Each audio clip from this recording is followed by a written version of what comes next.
Women struggled to enter the all-male professional schools. Dr. Harriet Hunt, a woman physician who began to practice in 1835, was twice refused admission to Harvard Medical School. She carried on with her practice mostly among women and children. She believed strongly in diet, exercise, hygiene, and mental health. She organized a ladies' physiological society in 1843, where she would give monthly talks. Elizabeth Blackwell got her medical degree in 1849, having overcome many rebuffs before being admitted to Geneva College. She then set up the New York Dispensary for Poor Women and Children to give to poor women an opportunity of consulting physicians of their own sex. Oberlin College pioneered in the admission of women, but the first girl admitted to the theology school there, Antoinette Brown, who graduated in 1850, found that her name was left off the class list. With Lucy Stone, Oberlin found a formidable resistor. She was active in the Peace Society and in anti-slavery work, taught colored students, and organized a debating club for girls. She was chosen to write the commencement address. Then it was told to her that she would have to read it, that a man would have to read it. So she would write the commencement speech, but a man would read it, and so she refused to write it.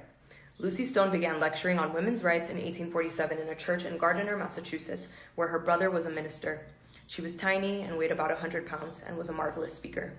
As lecturer for the American Anti-Slavery Society, she was, at various times, deluged with cold water, sent reeling by a thrown book, and attacked by mobs.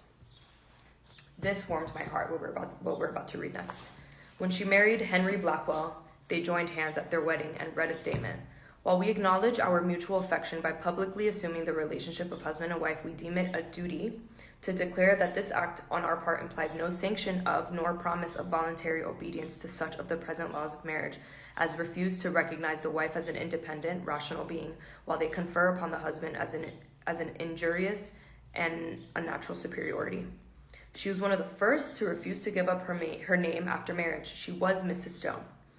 When she refused to pay taxes because she was not represented in the government, officials took all her household goods in payment, even her baby's cradle. You know, I know a lot of us talk about how men are shitty and all of that, but there are some good ones. And she married one of the good ones. She married one of the good ones.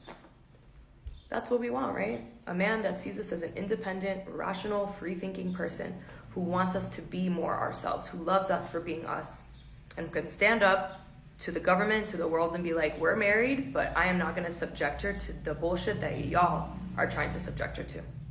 If they wanted to, they would.